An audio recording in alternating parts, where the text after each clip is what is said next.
Hello my dear anime friends, what would you do if you woke up one day and suddenly had godlike powers? Hopefully you wouldn't end up like the guy in this movie. This is a recap of the absolutely amazing classic anime movie titled Akira. Sit back, relax, and enjoy. We start in 1988 over the peaceful city of Tokyo. The only thing left of the city is a huge crater. Then we jump ahead 31 years to the present. Neo Tokyo is the new name for the city that has been rebuilt on a huge man-made island in Tokyo Bay. Shitaro Kaneda, the leader of a youth biker gang called the Capsules, is in a dive bar. He is choosing songs from a jukebox when one of his group, Yamagata, walks in. He tells him that a rival biker gang called the Clowns is in the area, so they go outside. Tetsuo Shima is sitting on a high-tech motorcycle and is very excited about its features. Kaneda walks up to him and tells him that his bike was made just for him and that he wouldn't even be able to ride it. Tetsuo thinks he could. They get on each of their respective bikes and head off to find the other gang. They don't have to look for long to find them. This guy and Kaneda play a game of chicken, and when Kaneda wins, the other guy falls off his bike. When they hear police sirens, the other gang leaves. In another part of the city, a man is walking with a strange-looking child behind him.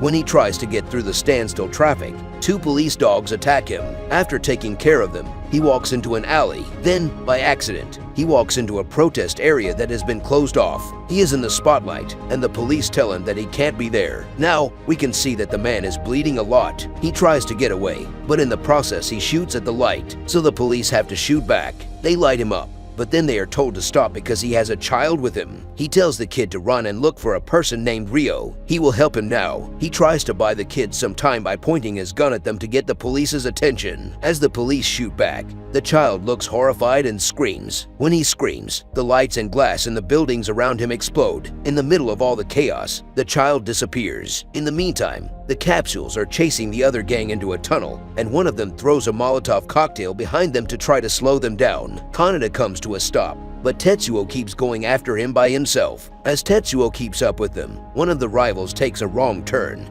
and the other, who looks back to see if Tetsuo is still chasing him, crashes into some debris and falls off his bike. He gets hit by Tetsuo, and as the guy is being teased, the kid from earlier shows up in the middle of the road. Tetsuo doesn't have enough time to slam on the brakes, and just as he's about to hit the kid puts out his hands and the bike explodes. The child is not hurt at all, but he looks horrified by what he has done. Just then, Kaneda and the others come to help Tetsuo. When Kaneda calls out to the kid, he is walking away. As he does this, beams of light come from above and show them that army helicopters are all around them. The kid tries to get away from them, but a voice in his head tells him there's no way out. In a chair, another child who looks strangely old floats down. He tells him that he can't stay outside for long and that they can only stay alive at home. When the army helicopters land, soldiers pour out of them. They point their guns at the group and order them to get down. They reluctantly agree, and the colonel, who is in charge of the military in Neo Tokyo, walks out of the helicopter and over to the two strange kids to tell them that they are all going back to the base. The soldiers pull Tetsuo back with them onto the helicopter. When Kaneda saw this, he tried to tell them they couldn't do that, but they hit him in the stomach for his trouble. The gang is then taken to a nearby police station, where they say they went out to see Kaneda's dying mother and got into a fight with another gang. They hurt his friend, so he got angry and now 8 clown gang members are in the hospital. Somehow, the police believe this, and they are told to wait outside. When Kaneda thinks he sees someone he knows, the officer comes out and tells him they can go. Kaneda tells the officer that they were with another person. He goes and gets the girl he saw earlier. He brings her to the front, says she's in their group, and asks if she can go with them. As they all leave, Kaneda asks her to go out for drinks with him. She thinks that he is only helping her because he wants to get into her pants. He tells her that she is wrong and that he has very high standards. She tells him she owes him one before going somewhere else. Tetsuo was put into a very strange machine in a medical research building.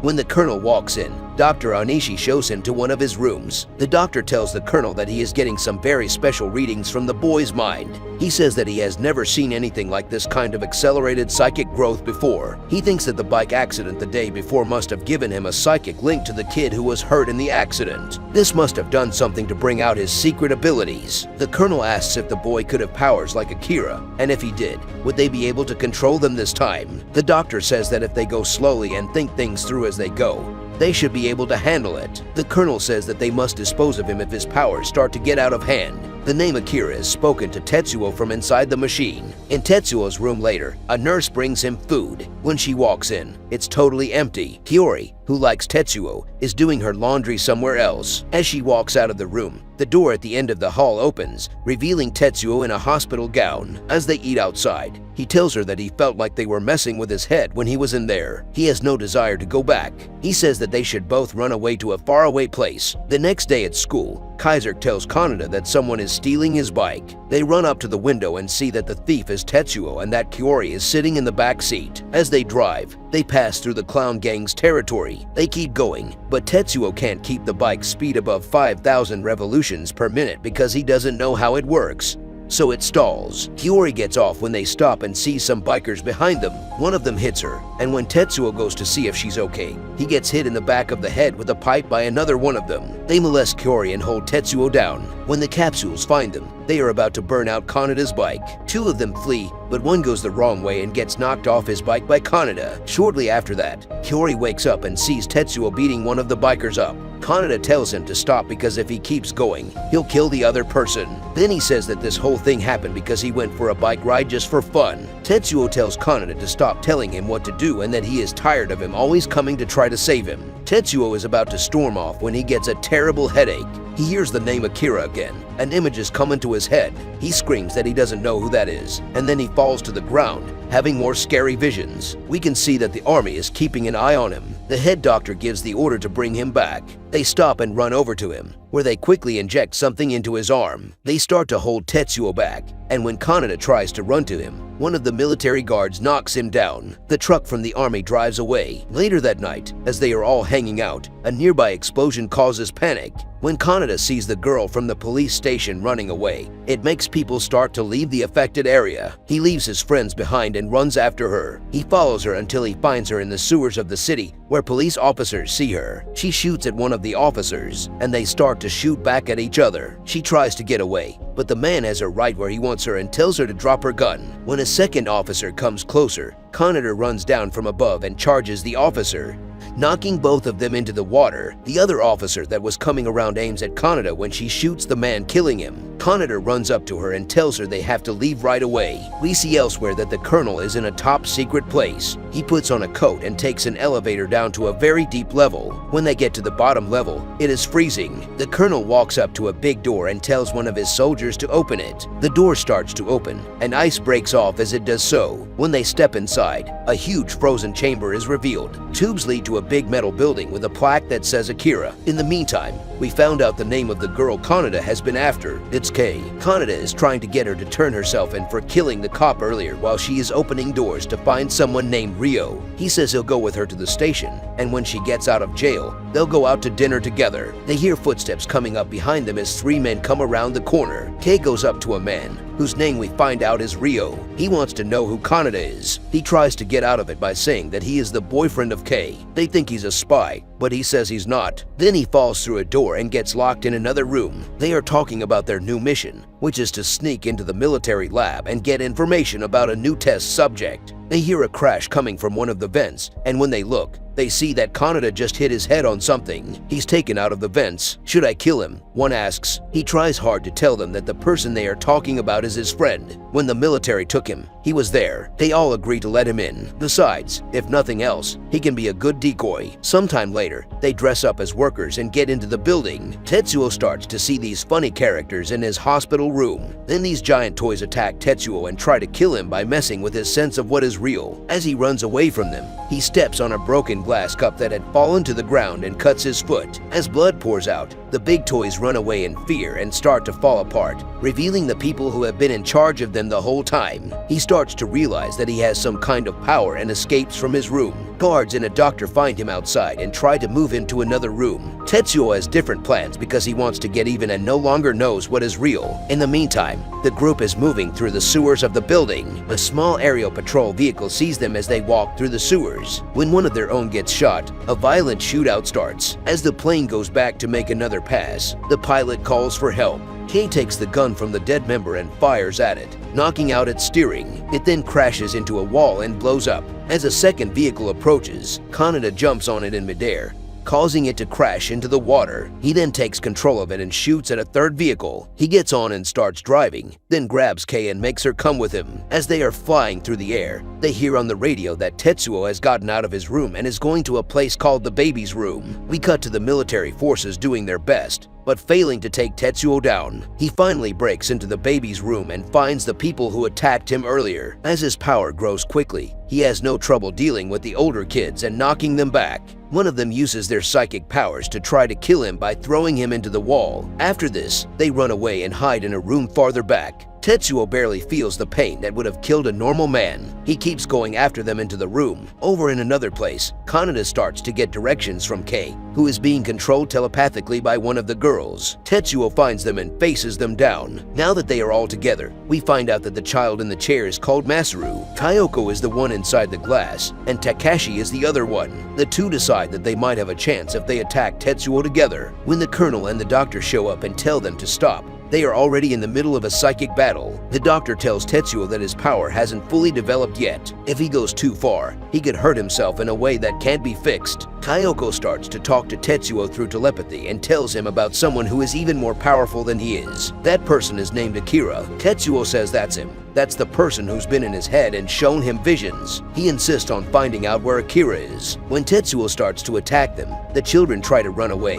but as his power grows, the building starts to fall apart, and the children are knocked to the ground by the falling debris. Tetsuo goes down to them, feeling good about himself, and destroys the floor they are lying on. As he does this, Kaneda comes into the room on his flying vehicle and crashes into the floor, sending him and Kei flying. The vehicle then crashes into a wall and blows up. When Tetsuo sees Kaneda, he is surprised and asks him why he is there. Kaneda asks him if he's okay and then says he's here to save him. He tells him they need to move quickly before the soldiers get there. As soon as the soldiers show up, Tetsuo uses his powers to destroy the ground under them, even knocking Kaneda over. Tetsuo laughs and says that he forgot that Kaneda was there. He tells him in a smug way that it's okay now and he won't need him to save him ever again. From now on, he will be in charge of doing heroic things. Kaneda is tired of being talked down to in this way, so he stands up and asks him who the hell he thinks he's talking to. Tetsuo asks what he thinks he can do about it, so he breaks up the ground where Kaneda is standing and sends it flying up towards the ceiling. While he is having fun with his new powers, Kyoko tells him to stop hurting people. Tetsuo asks where Akira is, but she won't tell him. When he reads her mind, he finds out that he is in an underground facility at the Olympic Stadium. As soon as he says that, a red outline forms around him, and he blasts out of the whole building. Outside, he finds out that he can now fly because his powers are getting stronger. Back inside, the doctor explains that it's amazing how much power he's gained in such a short time. A while later, Tetsuo goes back to the same dirty bar they were in at the beginning. Tetsuo puts his feet up. The bartender asks, "Weren't you in an accident? Your friends have been really worried." Rather than answer the question, Tetsuo asks him for a drug called capsule. The bartender tells him that he can get them for him, but that they are getting pretty expensive lately because of all the terrorist attacks and police blockades. Meanwhile outside, we see Yamagata and Kaisuke walk down the stairs into the bar. They're talking about how they don't know where Kaneda and Tetsuo have gone and how the police checkpoints are so strict that they can't even ride. It seems like the team is over. When they walk into the bar, everything is a mess. Kaisuke goes over to the back of the bar and finds the bartender dead. When they hear crazy laughing from above, it freaks them out and makes them wonder what could have happened. They look up and see Tetsuo, who asks if they want to take some pills too. Yamagata tells him to start making sense and tell them what happened here and why the owner is dead. Then, Tetsuro tells them that the only thing they can do now is show him where Kaneda's bike is. They don't, and Yamagata tries to get to Tetsuo, but Tetsuo knocks him to the ground, then jumps on top of him and kills him. We see Kaneda and Kei inside a jail cell. He asks what's going on with Akira. Why are so many people after him? She says that from what she has heard, Akira is pure energy. It's a little hard to understand, but she says that the energy that all living things need to be conscious and know things must come from somewhere. She says that since humans evolved from apes, and before that, from reptiles and even fish, it's hard to believe. We were plankton and amoebas before that. But what if something went wrong along that line, and all of a sudden the amoeba got the higher powers of a human? It would still only think like a microbe, which is to say that it would only want to eat everything around it, but all the other amoebas would think of it as a god. She compares this to the fact that Tetsuo and Akira have powers that humans were never meant to have. The doors to their cell open all of a sudden, and they slowly make their way out. When we see the scene from above, we can hear the three kids talking about how they have to use Kei now because they have no other choice. In the meantime, we can see that the city is under martial law. We cut to a group of police officers outside the dingy bar who are carrying out a dead body and saying that it is almost certainly the work of the escaped prisoner. We see Kaisuke watching nearby. When he hears footsteps behind him, he turns around and sees Kaneda and Kei running by. He calls out to them. We jump to the morning hours. Kaisuke is explaining that Tetsuo, who looked like a totally different person, killed Yamagata. After this, Kaisuke brings Yamagata's bike over to Kaneda and asks him what he's going to do. "I'll go give Yamagata his wheels." He says this and then drives the bike fast into a wall, jumping off before it hits and letting it blow up. He hears Kei scream as he walks away. As he runs toward her, he sees Takashi coming toward Kei. He tells Takashi that he was the person they saw the night that Tetsuo was hurt. Kei then starts to walk on water to get to him, and they vanish as they walk away together. Kaneda hears Kyoko's voice telling him that Akira's power lies dormant in everyone, but when it comes to life, it's important to choose how to use it wisely. She says that Tetsuo has already made his decision, but that they have some responsibility for what he did. Now, they've taken Kei with the hope that she can help them in some way. We can see that tanks are in front of a huge roadblock that has been set up in the city. When a helicopter flies by and crashes into a building, the tanks all move to their battle stations. We see Tetsuo come out of the explosion's flames. He goes to a store and acquires some fabric to make a cape. This is how he gets dressed. He thinks he's a superhero. Then Tetsuo uses his powers to crush the tank, which causes it to blow up. Tetsuo is still going on a rampage through Neo-Tokyo and destroying every military checkpoint in his way. Eventually, he finds his way to the Olympic Stadium where Akira is kept. He goes down into the cryogenically frozen room and finds Kei there. She tells him that this is not the right way to use his power and that he won't be able to control it in the end. He will be ruled by it. He figures out that the kids are controlling Kei and talking through her to try to kill him again. Elsewhere, Kaneda is on his way to the Olympic Stadium, where he will see the damage caused by Tetsuo's warpath. He does, however, find a test laser gun. The ground starts to collapse around the Olympic Stadium, and the cryogenic chamber where Akira is kept is brought to the surface. On top of that, Kei and Tetsuo start to fight. As they hit each other, psychic sparks fly off of them and hit nearby buildings, causing them to explode. The battle is won by Tetsuo, who knocks Kei to the ground. The damage from their fight has destroyed the outside of the cryo chamber, leaving only a small sphere. When Tetsuo opens it, he doesn't find a person, but instead a bunch of canisters. Over loudspeakers, we hear the colonel tell him that Akira is standing in front of him. He tells him that after his transcendental awakening 31 years ago, which caused the destruction of Tokyo, Akira's organs and tissues were put through every scientific test possible, and what he sees in front of him now is all that is left. Later, Tetsuo arranges all the canisters around him. When Kaneda walks up with the laser gun he found, he and Tetsuo have a short conversation in which Tetsuo says that Kaneda has always told him what to do.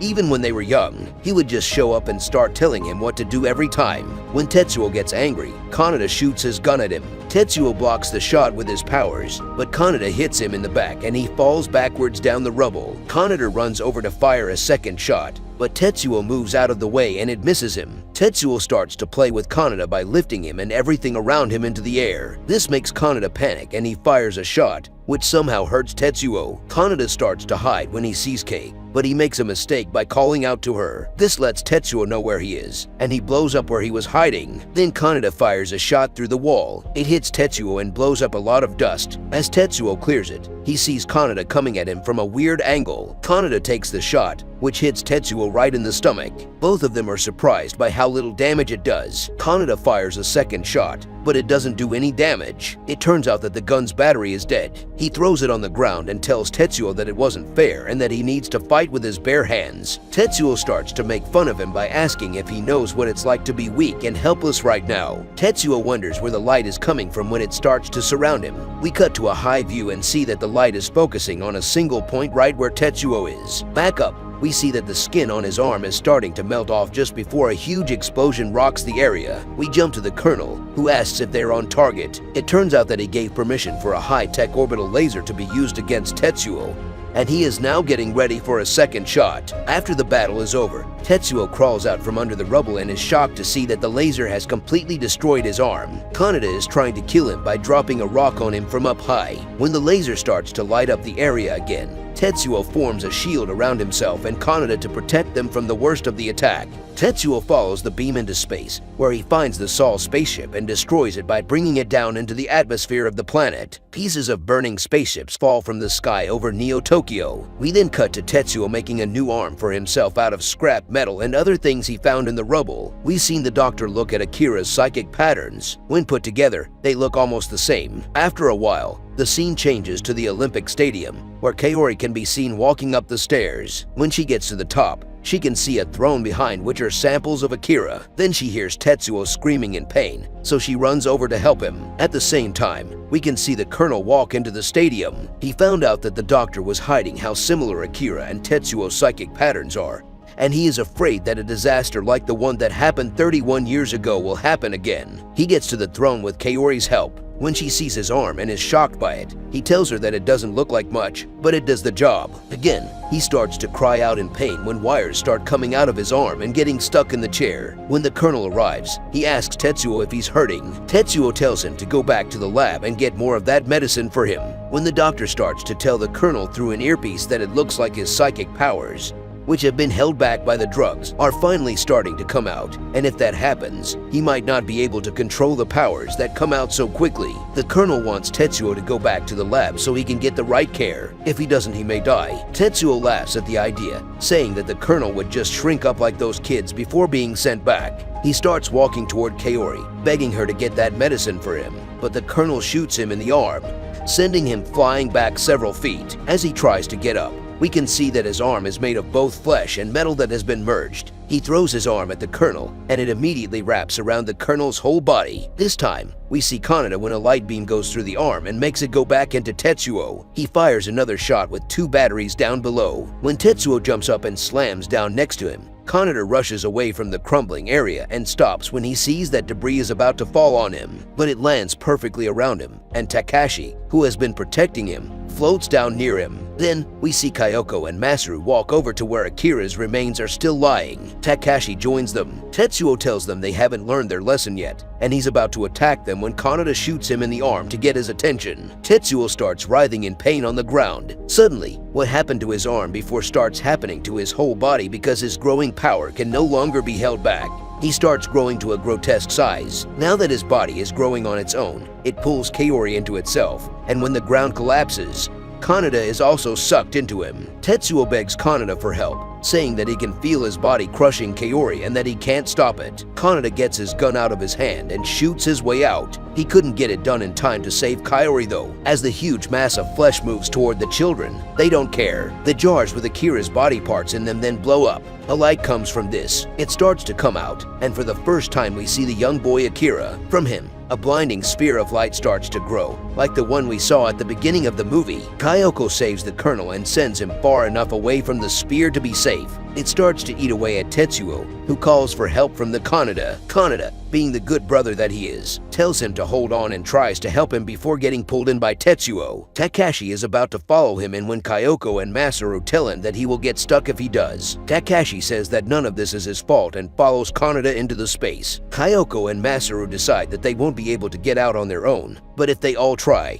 they might be able to save Kaneda. Inside the sphere, Kaneda sees a memory of the first time he taught Tetsuo how to ride a bike correctly. He also sees an even older memory of the first time they met. On his first day of school, Tetsuo was picked on and his Gundam action figure was stolen. Kaneda went to get it back for him, but he got beat up in the process. He also sees memories of Akira and the other kids when they were young and were used as test subjects. On the outside, the sphere of light keeps getting bigger, and the readings the Doctor is getting show that a new universe is being born. Back inside the sphere, where there was nothing but empty space, the children told Kaneda that they had called Akira to them, and that Akira was going to take Tetsuo away with them. The sphere starts to shrink quickly and suddenly, creating a huge vacuum that pulls everything around it in to fill the space that is now gone. The vehicle the Doctor is in crushes him. After a while, when the dust has settled, Kaneda is at the epicenter, where the children brought him safely. When a small ball of light lands in front of him, he grabs it tightly. Kei and Kaisuke find him and are happy to see that he is still alive. They all ride into the city, which had been destroyed. We fade to an abstract image that looks like an eye and says, "Here I am." This shows that he has finally come to terms with his godlike powers and his place in his new universe. The end.